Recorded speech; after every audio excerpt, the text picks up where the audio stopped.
In the world of history, many dark and terrifying pages are hidden, and one of them is the fate of Anne Askew, an English noblewoman whose life became a symbol of uncompromising struggle for the truth of the spirit.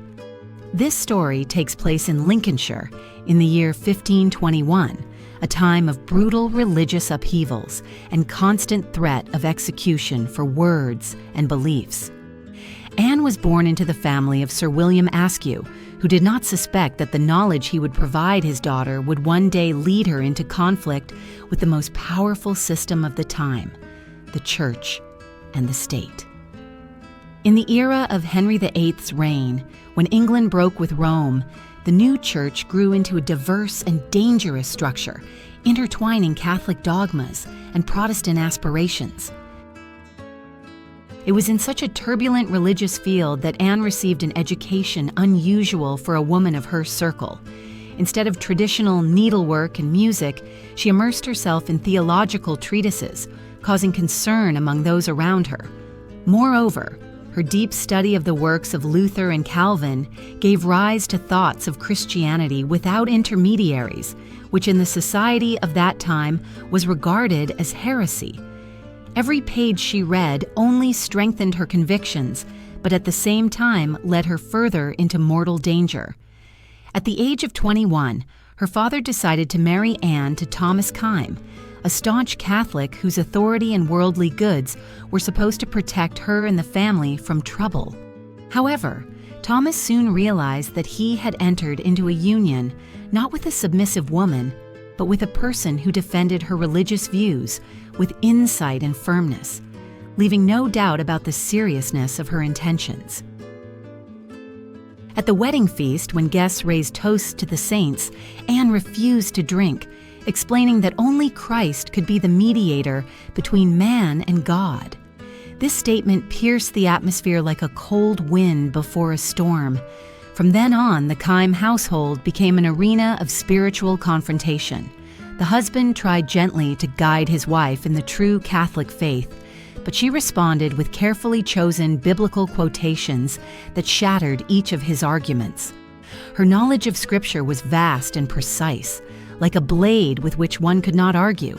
This brave woman, risking her life and position, challenged the norms of her time, paving the way forward in an era of religious upheavals and paradigm shifts. Thus, the story of Anne Askew is not only a tale of courage, but also of how one sincere faith and steadfastness can change the rules of the game in the harshest and cruelest game of political and religious intrigues in Tudor England. If you appreciate such calm stories about history, please subscribe to the channel. It's free and helps me continue. Did you know that one woman became a symbol of religious resistance in the very heart of persecution and intrigue of the 16th century? Anne possessed extensive knowledge of the Holy Scriptures and dazzled with a sharp mind, like a double-edged sword. Every argument, every debate distanced her more and more from those around her, and between her and the world arose such a chasm that no even the most terrible disease could overcome it. Anne bore 2 children, but motherhood could not tame her rebellious spirit. She breastfed the infants while quietly whispering Protestant prayers.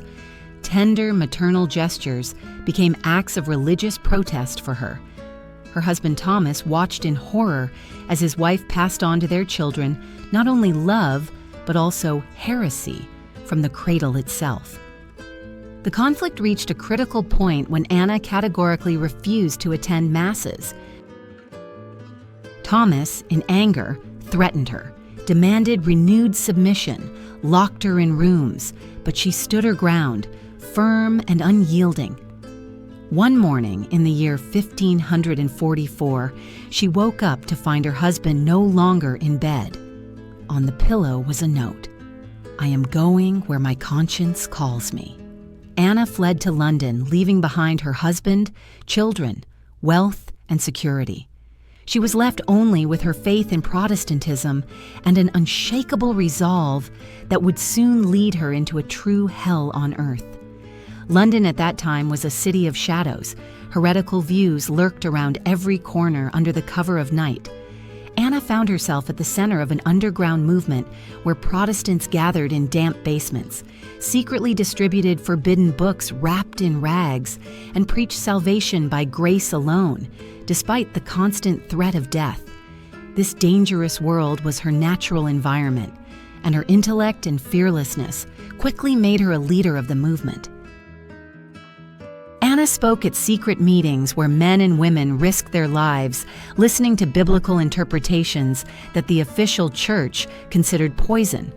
Her home became a refuge for lost souls seeking the true light. Among her guests were even Protestant aristocrats who supported her and created secret connections, reaching the highest circles of the royal court.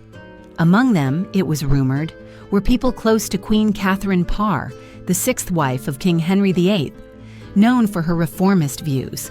But in London, any walls had ears, and spies multiplied like rats.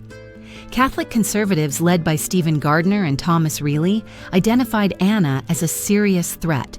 She not only preached heresy, but had dangerous connections that could destroy the Protestant movement at court. In the year 1545, her first arrest was like lightning in a clear sky.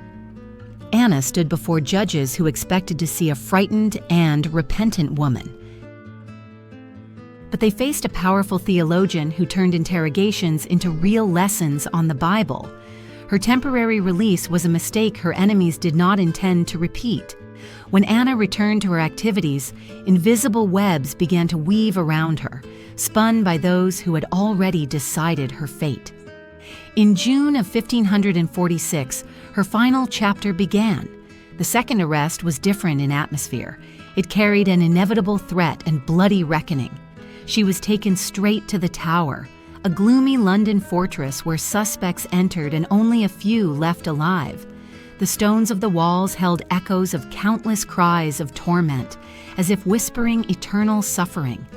There she awaited not ordinary executioners, but true masters of state terror. Thomas Reilly, Lord Chancellor of England, and Sir Richard Rich. Anna stood on the threshold of the greatest trial of her life, where her faith and courage would be tested by fire. Thomas Reilly, Lord Chancellor of England, and Sir Richard Rich were men of refined education and upbringing, but this did not prevent them from displaying systematic cruelty in abundance.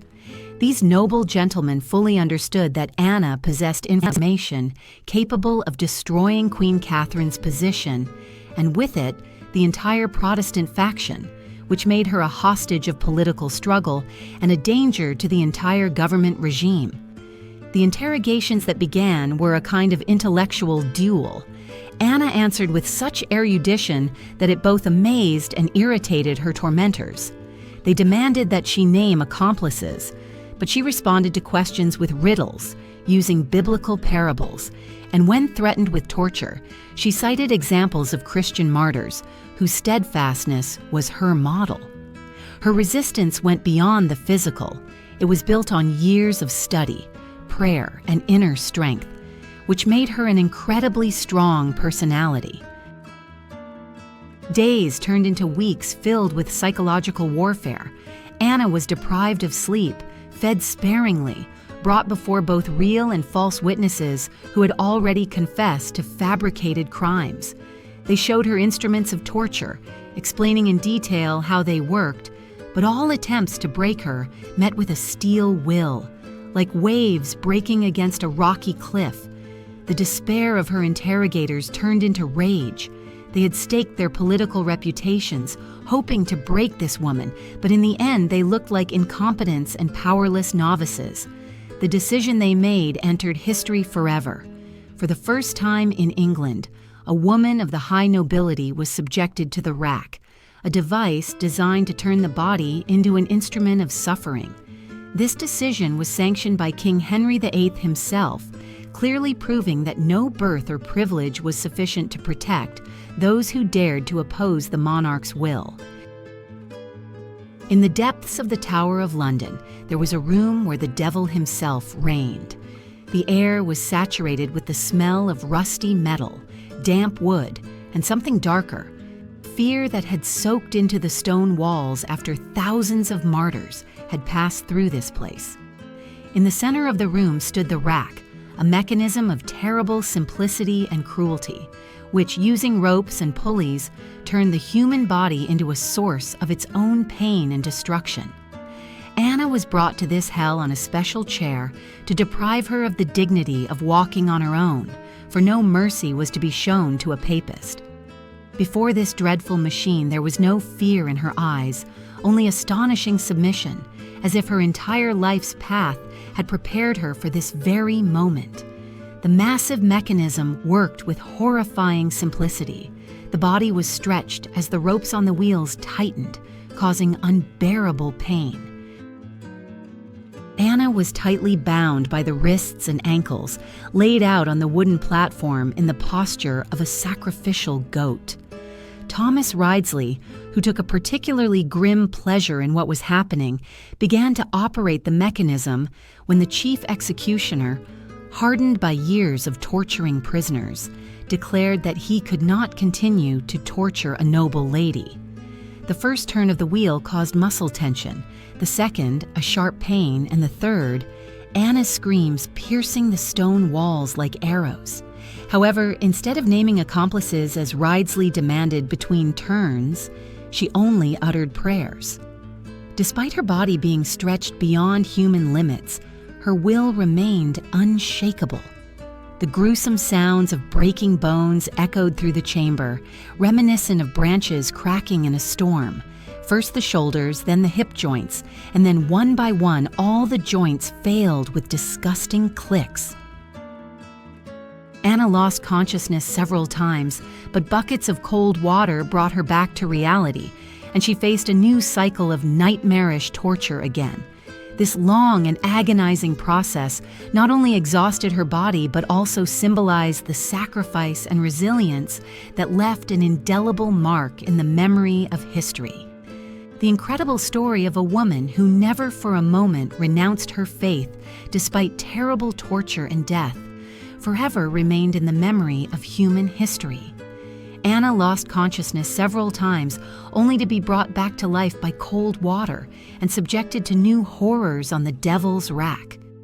When she was finally removed from the device, she was like a broken doll, unable to walk or even hold her head, and no name escaped her shattered lips, testifying to her steadfastness. On the 16th of July, 1546, unbearable heat arrived, heralding a true hell that would unfold in Smithfield. Anna was forced to be brought to the place of execution on a chair, as her body was so ravaged by torture that she could not stand, yet in her eyes burned a fire brighter than any pyre, the certainty of a person who had paid the full price for her faith. The crowd gathered in Smithfield was noticeably different from the usual scenes of heretic executions. There were no cries of jubilation or triumph of vengeance. Even the most devout Catholics silently watched, shaken by the sight of a noble woman in such a broken state being led to death. Her courage turned the execution into something more terrible and majestic, becoming a testimony that transcended religious divisions. When she was tied to the stake, additional ropes were needed to hold her tortured body upright. The executioners, showing some technical mercy, wrapped Anna's body in bags of gunpowder to hasten her passing. But even this small act of sympathy turned into an additional horror. The explosions tore her already shattered body to pieces. The flames, like demonic tongues, first burned her feet, then rapidly climbed up her clothing. Anna remained conscious longer than the witnesses expected. Her lips moved in prayers, unheard over the roaring fire. When the gunpowder bags exploded, the blasts were so strong they scattered burning fragments throughout Smithfield, forcing the spectators to retreat. Her death echoed throughout Europe like distant thunder. Protestants elevated Anna to the rank of a holy martyr, while Catholics secretly regretted the cruelty with which she was treated. Anna Askew achieved the impossible. Her physical destruction became a spiritual victory. Her silence about the names she could have revealed saved the Protestant movement, allowing it to survive and ultimately triumph under Edward VI. From the ashes of Smithfield was born a legend that survived centuries, the story of a woman who chose death over betrayal of conscience. Her story became a battle cry for future generations, proving that neither royal power nor the cruelest tortures can break a truly free soul. The price she paid was terrible, but the legacy is priceless and eternal.